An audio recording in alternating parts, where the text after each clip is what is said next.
त्यामुळे माझी विनंती आहे, तो एसपी जो वागलाय ना सभापती महोदय, पूर्ण एखाद्या घरगाड्यासारखा वागलाय. त्यामुळे आपण, माझी विनंती आहे, त्याला तात्काळ निलंबित करा, बडतर्फ करा सेवेतनं.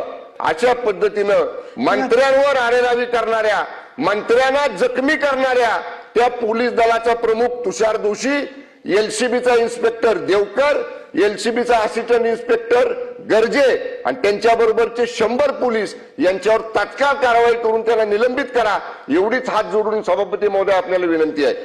गंभीर प्रकार आहे, परंतु नाही, एक मिनिट, मला माझा निर्णय यासाठी सांगायचा आहे आधी की ही जी घटना घडली त्याची माहिती वृत्तपत्रातून आली, तेवढ्यावरतीच मी थांबले नाहीये.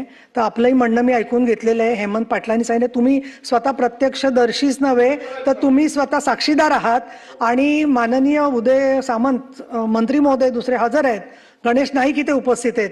तर तुम्हाला याच्यावरती काही शासनाच्या वतीने निवेदन करायचंय का असं मी विचारते.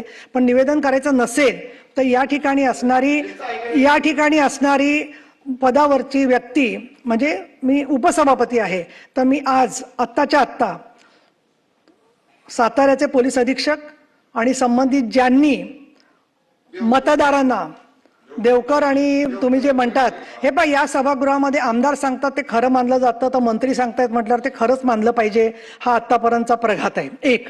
दुसरं, एवढी घटना घडल्यावर सरकारकडून कालच चौकशीचे आदेश जायला हवे होते, ते काही कारणाने गेलेले नाहीयेत. आज पहिला दिवस आहे सुट्टीनंतरचा.